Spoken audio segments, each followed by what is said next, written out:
Satu soalan yang cukup baik daripada Tuan Haji Tukinon kita berkaitan dengan tak sengaja makan harta anak yatim. Apakah benda yang perlu dilakukan, Ustaz? Silakan. Yalah, ini pun antara perkara yang kadang berlaku dalam masyarakat kan. Cuma kita sedar tak sedar kan, ataupun buat-buat selamba je tak kisah kan. Jadi sebab itu memang larangan ni jelas dalam Quran pun Allah sebut innal ladzina yakuluna amwalal yatama zulman innama yakuluna fi butunihim nara wa sayaslawna sa'ira. Dan siapa-siapa yang makan harta anak yatim sesungguhnya yang dimakan itu bukan makan, bukan ayam, bukan kambing, bukan lembu, bukan duit, tapi yang dimakan itu adalah bara-bara daripada api neraka, dan kelak di akhirat dia akan dihumbankan ke dalam api neraka yang menyala-nyala kan. Jadi bila mana ialah mungkin peringkat kadang dia boleh berlaku sedar tak sedar makan tu kadang ialah mungkin dulu dia tak tahu kan. Bila ingatkan suami meninggal ataupun isteri meninggal ada tinggal harta, dia pun alah aku pakailah harta ni kan, aku makanlah, lepas tu aku bagi guna anak-anak kan. Rupanya ada portion-portion tertentu. Sebab tu dalam Islam pun ada faraid. Kalau suami meninggal berapa bakinya, isteri meninggal berapa pula bakinya, ada dah bahagian-bahagian tertentu kan. Itu satu, kadang dia tak tahulah, makna jahil tak ada ilmu. Ataupun kadang dia dah tahu dah, oh ini bukan hak aku semua ni, anak-anak ada bahagian, aku pula ada anak ramai bawah umur ni, suami kan, makna itu harta yang ditinggalkan oleh pasangan dia, suami ataupun isteri kan. Jadi tapi masa tu terdesak, tak ada kerja, Covid pula dah sekarang ni kan, susah dah macam-macam lah apa semua, terpaksalah kan nak kena guna juga duit ni, nak bayar tu, nak bayar ni, walhal hutang tu hutang dia, bukan hutang anak pun, tapi terpaksa kan gunakan situasi tadi tu kan. Tapi dah sampai satu tahap kita pun merasa memang bersalah lah. Tadi kita buat pun, pertama tadi mungkin kita buat sebab kita jahil, kita tak ada ilmu. Yang kedua tadi kita dah tahu dah benda ni tak boleh, tapi dah terdesak kan. So akhirnya lahirlah rasa bersalah dalam diri kita kan. Jadi bila ada rasa lahir bersalah tu, alhamdulillah, itu petanda baik daripada Allah Subhanahu Wa Taala. Allah kasih dan sayang pada kita, Allah campakkan rasa. Kalau Allah tarik rasa, lagi bahaya kan. Kita akan langgar terus, makan lagi kan. Ini bahaya ni. Tapi bila Allah bagi rasa, alhamdulillah. Jadi bila dah ada rasa tu, macam mana kita nak melayan rasa tadi tu? So akhirnya kita cari jalan keluar lah. Kita ingat-ingat balik berapa yang kita dah termakan. Boleh, benda ni boleh balik insya-Allah. Macam kita berhutang tu, Ustaz. Ya, dia jadi macam berhutang lah.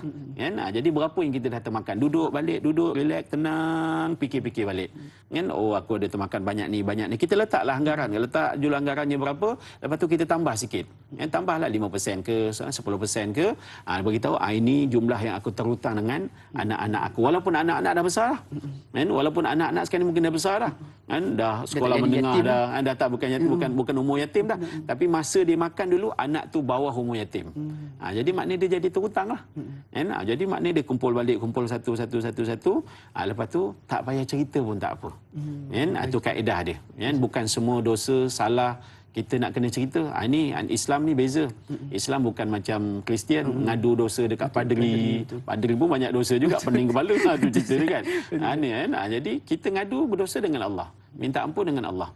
Yang tadi itu, yang contoh macam anak-anak tak faham situasi itu, jangan cerita. Kecuali nanti dah sampai tahap dia nak bercerita, silalah. Dia kata abah, mak tak boleh nak bayar duit kamu sebab dah begini, jadi itulah minta halal. Anak kata, yelah kalau tak halalkan bukan boleh dapat pun, kami halal lah, tapi dalam keadaan tadilah dia boleh terima, tak boleh terima. Ini pun ada situasi-situasi yang bukan mudah-mudah. Kita boleh cerita sewenang-wenang, cuma kita nak kena beringat. Jadi kita kumpul baliklah berapa jumlah ada tadi tu, atau pulanglah macam mana kita nak buat. Kita nak masukkan dalam saving dia orang ke, kan kita pegang buku saving dia orang, kita nak masukkan kat situ ke, ataupun kita nak masukkan dalam akaun tabung haji dia ke, ataupun tiba-tiba anak-anak ni ada hajat apa-apa tertentu, nak beli apa-apa ke, kita belikan kasut ke apa ke, bihaf tadi tolak balik di situ, boleh, tak ada masalah. Jadi dalam situasi begini, bila mana Allah campakkan rasa bersalah tu, itu satu nikmat. Kita layan dan kita cari jalan keluar, dan untuk selepas daripada dosa tadi. Sebab bila kita langgar tadi tu, sama ada tahap pertama tadi yang kita jahil, ataupun tahap kedua yang kita dah tahu tu, bila kita buat tu bermakna kita dah berdosa dah.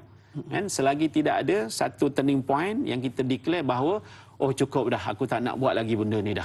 Aku sudah dah, benda ni salah dah. Aku azam, aku nak pulang balik dah. Duit ni kepada anak-anakku. Jadi bila tak ada turning point tadi tu, tak ada dia punya mana kalau kita pergi buat umrah tu, miqat lah tu kita nak pasang niat kat mana tu. Jadi kalau belum ada dia punya point tu, selagi itu dosa itu berjalan, jalan.